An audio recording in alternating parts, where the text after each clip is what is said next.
I failed as a trader for 5 years, which included spending over $10,000 on random Forex courses, blowing tons of accounts, and just losing and wasting tons of time. But eventually, when I finally learned how to reprogram my entire mindset, I was able to achieve $700,000 in prop firm capital and quit my job to become a full-time trader. Did you know that spending more time on the charts can actually make you a worse trader, or that having the number one goal of passing challenges could actually be the reason why you're failing? In this video, I'm going to show you exactly how I reprogrammed my entire mindset to secure $700,000 in prop firm capital. I'm going to be sharing the unconventional truths that nobody else is going to tell you, and why working harder is not the secret to making more money, but working smarter. But if you think this is just some typical trading pep talk, get ready, because I'm about to flip everything you thought was true in trading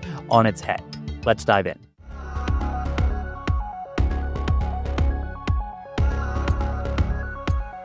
Perhaps the most powerful thing I did in my trading, the most powerful mindset and reprogramming shift that I did in my trading, is when I came to fully understand that less is more. But it's not just about focusing on higher quality setups than the amount of setup. It's actually realizing and implementing the fact that when it comes to trading, your input does not equal your output. Now, it's important that you stick around and that you really understand what this means, because it can transform your trading. If there's one thing that you leave this video with, I want it to be this. The reason that trading is so difficult, it's more difficult than most things in life, most careers, is because, again, your input doesn't equal your output. Let me give you a few examples and you'll start to realize just how powerful this is. I love to golf. I've been golfing ever since I was a teenager, and if I spent 5 hours a day at the driving range on the golf course, it was pretty much impossible for me to not get better. Okay, for people that want to learn Spanish, for example, if you spend 3 hours a day studying Spanish, learning it, it's going to be pretty much impossible for you to not improve. If you go to the gym 2 hours a day and you exercise every single day, it's going to be almost impossible for you to not get healthier. That's because your inputs, to a certain degree, do equal your outputs. How much effort you put in will result in how much you're going to get out of something. But trading, unfortunately, is not like that. You could spend 6 hours a day on the charts studying, and you could actually become a worse trader. Not just remain the same, you could literally get worse. And that's why I believe, controversially, I don't think backtesting is actually worth the time. Again, of course, there's a caveat. A lot of people hate when I say this. If you're new to trading, you've been trading in less than 6 months, I think backtesting is good. But I think overall, if you've been trading for a long time and you are not making money, more backtesting isn't going to solve your problem, because, again, your inputs don't equal your outputs. I think 9 times out of 10 of backtesting is procrastination disguised as productivity. But what does this mean? What does it mean when your inputs don't equal your outputs? How do we deal with the fact that most things in life aren't like this, but trading is? I think what it comes down to is we need to accept the fact that we can make a ton of money in trading without that much work. Now, again, that's controversial. I'm not saying trading is easy. It's very, very, very difficult. But I think the reason that beginner traders make more money than experienced traders is not beginner's luck. It's because they keep things simple. They don't know what they don't know. Whereas experienced traders, they overcomplicate things, because they think, if I'm going to make $1,000 in 30 minutes, that must be so much work. It completely changes their entire mindset, their entire perspective of the world, of what's required to make a lot of money. So again, to bring it back, your inputs don't equal your outputs. And for me, what that changed is I needed to realize that more time on the charts is not going to make me more money. I can't be addicted to looking at the charts. 9 times out of 10, not taking a trade is going to be the best trading decision that I can make. And I need to remind myself, when I start to doubt myself, when I start to say to myself, I should be working hard. Most things in life, yes, that is true. But when it comes to trading, sometimes the hard work is actually not thinking about trading at all, and letting the setups come to you. Remember, your inputs don't equal your outputs. If you can implement this into your trading, I'm confident that it'll be transformational.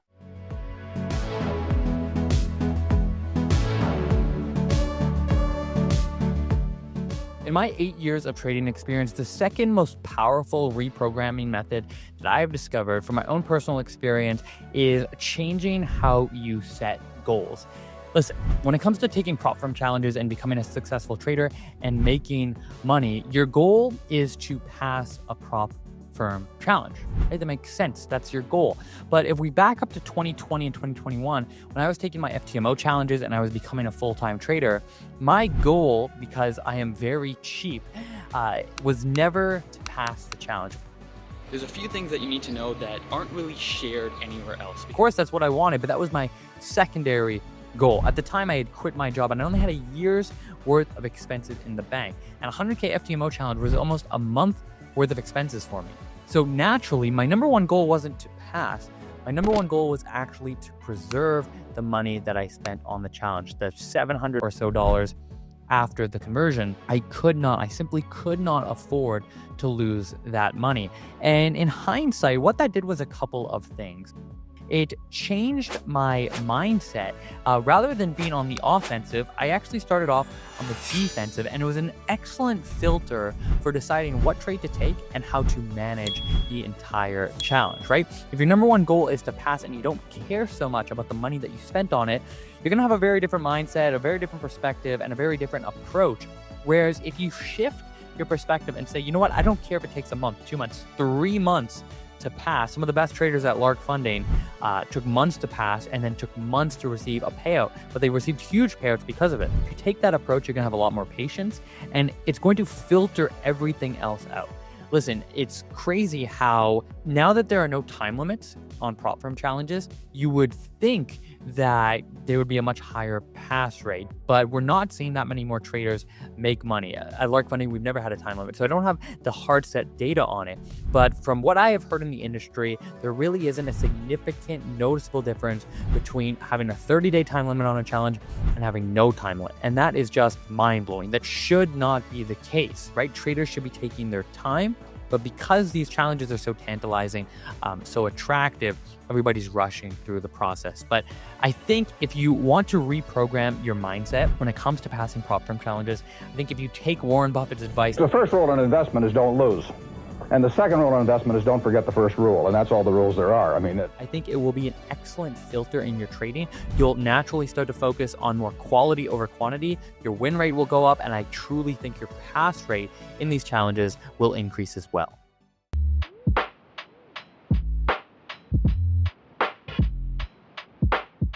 I've now been running a prop firm for almost 3 years, which means I have seen inside the data of thousands, tens of thousands of traders. And there is one piece of data that just continues to blow my mind every single day. And it is that 25% of traders fail their prop firm challenge because they hit the daily loss limit. That means traders aren't just losing 5%. It means they're losing 5% in a single day, which is just absolutely crazy. If there's one lever that you are looking to pull that is perhaps the easiest lever to pull to get yourself closer to the top 10% of traders, it is this. Just avoid hitting the 5% daily loss limit in a single day, and you'll already be doing better than 25% of traders. It just absolutely blows my mind. And I truly believe, actually I know, traders aren't hitting the daily loss limit because the market is incredibly volatile. They're hitting the daily loss limit because they are addicted to instant gratification. Traders are some of the most impatient people in the world. I can say that because I'm a trader myself. I failed for 5 years because I didn't allow myself the grace and the patience that is required to actually learn the craft of trading and to actually make money. When you want that quick hit, you want to get rich quick, you want that dopamine hit, and that's what leads traders to risking too much. I'm sure you've watched a whole bunch of boring risk management videos in the past, but listen, there's a reason that nobody listens to them. There's a reason they're boring. It's because nobody listens to it. Again, I hope you're as blown away by this stat as I am, that 25% of traders are failing due to hitting the daily loss limit. If you just reprogram yourself to understand and to accept that you can't risk it to the bank. You can't get rich quick. It's going to take time. If you can finally cement that into your mindset, if you can reprogram yourself, you're going to do better than most.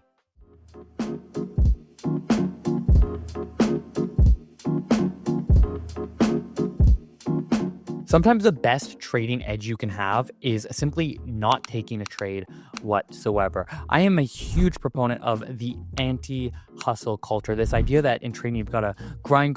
You got to be backtesting 8 hours a day. You got to constantly be studying the charts. I don't think that is the recipe to success. After seeing thousands and thousands of traders at Lark Funding, I can confidently say that traders are making money because they didn't do enough backtesting. They're not making money because they don't have the discipline that is required. Again, I think the meaning behind the hustle culture is good. This idea that we need to work hard.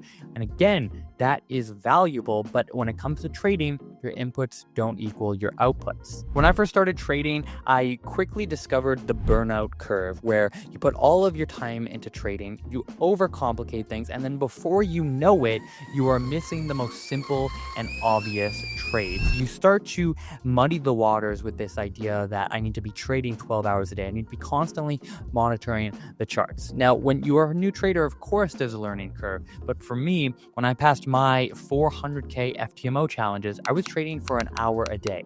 That's it. I looked at the charts, I set my pending orders, and I walked away. And I truly believe I'm a 4 out of 10 trader, but with 9 out of 10 discipline. And I think most traders will be better off if they implement and focus on that discipline part of developing that discipline rather than just developing their trading skill set. Remember, 9 out of 10 traders fail forever. They never make money. They always lose money. But what do 9 out of 10 traders focus on? They focus on their technical analysis. They focus on backtesting. But clearly, the data is saying that is not the right route to success.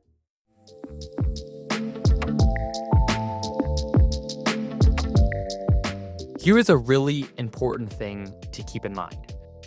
You cannot outperform your own beliefs. If you believe that you are not capable of making more than $1,000 a month, you never will. If you don't think you're capable of passing a prop firm challenge, you never will. If you think you're only capable of passing a $5,000 challenge, that is all you're going to do. You can't outperform your own beliefs. So the question is, well, how can you actually improve and change your beliefs? Unfortunately, I don't think there's an overnight answer to that. I don't think you can just naturally and truly change your own beliefs overnight, but it is possible, and it does take a lot of work. What I do like a lot is Alex Hormozi. He has this idea of that you should just have so much evidence that it's unreasonable to think otherwise, right?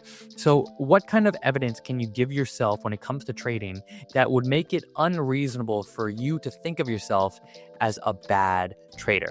Another way that I like to look at it is always ask yourself throughout the day when you're trading, what would the best version of me do in this scenario? Let's say you're looking at a setup, you're thinking of taking it, but you're not sure. You're not sure if it's a good enough quality setup. Ask yourself, what would the best version of myself do? The best trader version of myself do? Or you could ask yourself, what would a world-class trader do in this situation? What would a hedge fund manager do in this situation? What would somebody who has $1 million of trading capital, what would they do in my situation? I think this is powerful because I don't know about you, but there is this very faint voice in the back of my head that knows the answer to all of these questions as soon as I ask it. And the only thing you need to do to access this voice is ask yourself those questions. Remember, you can't outperform your own beliefs. So if you are trading in such a way that is reinforcing the idea that perhaps you're a gambler, perhaps you're not consistent, perhaps you're not a risk managed trader, you're not a trader that is worthy of making money consistently in the market, you need to change those actions. Those actions will impact your beliefs, and over time, your beliefs will impact the results that you'll see in your trading.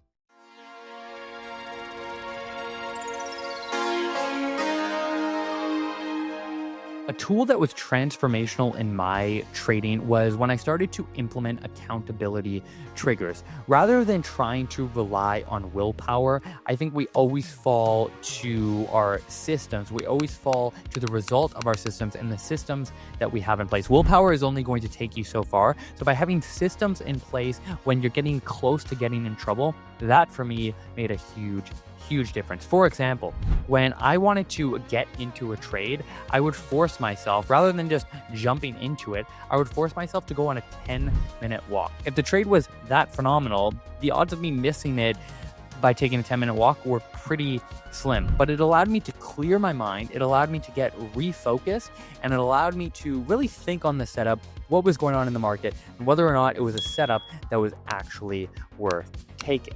Now, there's a ton of examples of these accountability triggers that you could create for yourself. Another good one is before you take a trade, you have to read your entire trading plan, right? You have to have a full checklist that you have to go through before taking that trade, and that's going to keep you accountable to your trading plan. Your trading plan should have every single rule that is involved with your trading strategy on paper. So go through it before you take a trade. That's going to keep you accountable. Another accountability trigger is if you take a trade that goes against your trading plan, that goes against your strategy, you have to donate a certain amount of money to charity. Now, this is going to keep you accountable because obviously you're going to go broke pretty quick if you have to give money every time you do something dumb. I like giving to charity, but perhaps give it to your brother or give it to your sister or a family member, right? $10 every time you don't follow your plan. That's going to keep you accountable. You could give it to a friend, a family member, you could give it to anybody, but it needs to be an amount of money that's going to hurt you. So if $10 makes you flinch, $10 is the right amount. If you really want to get serious, perhaps it's $100. You know, I used to say to my buddy, if I don't follow my trading plan, I want you to check in on me, but if I don't follow my trading plan, I'm going to do my best to be honest with you. If I don't follow it, I'm going to give you $50. And that literally overnight transform my trading because I knew I was now going to be accountable. I couldn't just do stupid trades or I would be broke fairly quickly.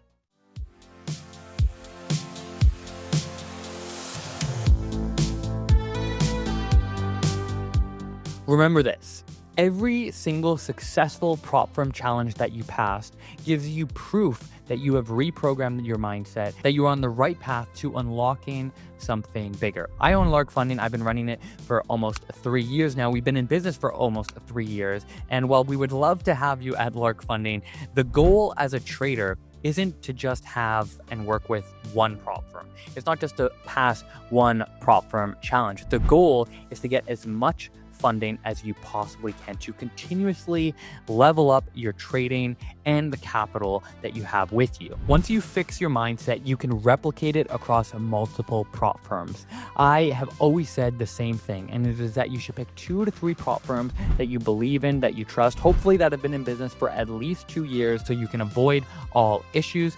But pick those 2 to 3 firms and then replicate your process over and over again. Remember, having the right mindset is identifying and accepting that if you did it once, you can do it twice. And if you did it twice, you can do it 4 times and 6 times and 10 times. You don't have to overcomplicate it. You have the proof that you have done it once. You have the proof in your reprogramming, and then you can just replicate it across multiple challenges over and over again. At the end of the day, trading capital is a byproduct of a bulletproof mindset. No trader that is not confident in themselves, no trader that doesn't truly know what they're doing is ever going to pass a prop firm challenge and is never going to make money. Remember, you can't outperform your beliefs. I hope that this video gave you a few things to think about, a few things that I did to transform my trading so that you too can get one step closer to becoming the trader of your dreams and unlocking your potential. If you made it this far, I appreciate it. I'll see you in the next one. And until then, peace.